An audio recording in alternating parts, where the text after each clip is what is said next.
Despite what some people may believe, the phrase six-year itch is all about politics and did not begin with a discussion among those who were disgruntled with marriage. Though fair to say there is something of a coupling here as it deals with the relationship between a president and those pesky voters. No one can pinpoint exactly when it began, though some point all the way back to 1814 when President James Madison gained 5 seats in the House but lost 2 in the Senate. However you work it, that six-year itch usually dooms the final 2 years for a two-term president. Now, with Republicans in control of Congress, the itch is scratching at Barack Obama and the Democrats, with some wondering if current discourse points to the GOP being in power for a very long time to come.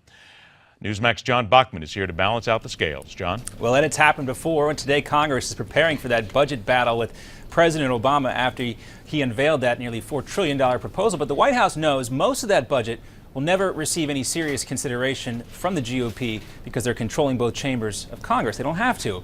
This most recent swing of the political pendulum is part of a somewhat unusual period in Congress. Since the GOP takeover in the 1990s with a contract with America, neither party has been able to hold on to control of Congress for long periods of time, like FDR and the Democrats did following the New Deal, and also like the Republicans did before the Great Depression. But that might be changing with this new GOP majority. And a recent article in the National Journal pointed out 2 trends that could spell long-term trouble for Democrats. Quote, the less surprising trend is that Democrats have continued to hemorrhage support among white working-class voters, a group that generally works in blue-collar and lower-income service jobs, and that it is roughly identifiable in exit polls as those whites who have not graduated from 4-year college. These voters, and particularly those well above the poverty line, began to shift towards the GOP decades ago, but in recent years, that shift has become progressively more pronounced. The more surprising trend, according to the National Journal, is that Republicans are gaining dramatically among a group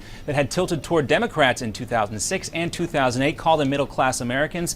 The defection of these voters, who, unlike the white working class, are a growing part of the electorate, is generally bad news for Democrats and very good news indeed for Republicans. The question, of course, is whether it is going to continue.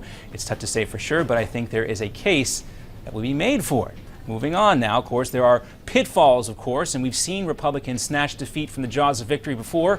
Here are some of the challenges facing the GOP right now in the Senate.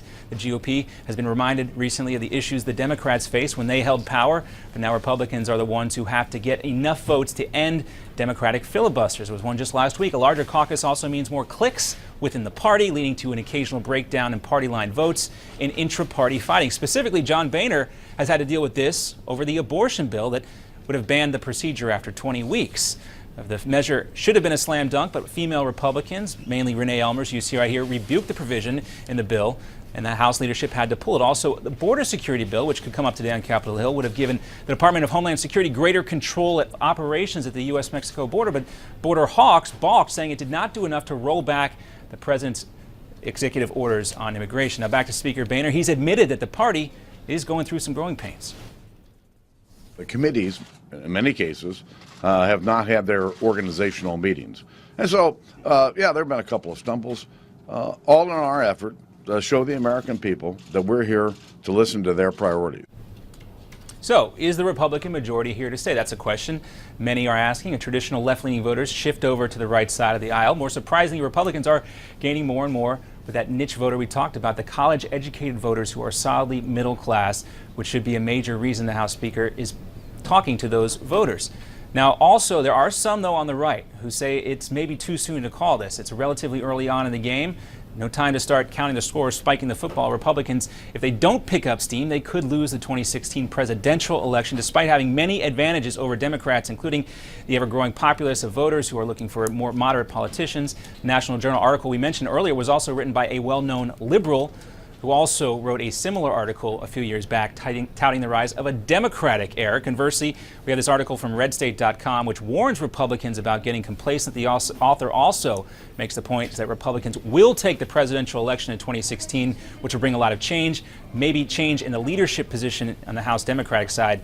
After Nancy Pelosi, a new wave. As the writer of that Red State article said, a new Democratic enema, Ed. They're spiking the football right now. Those Republicans are wearing Seattle Seahawks jerseys. John, always a pleasure, my friend. Thanks so much. My pleasure, Ed. All right, second hour of MidPoint. Taxpayers being buried under debt and a whole lot more when we continue.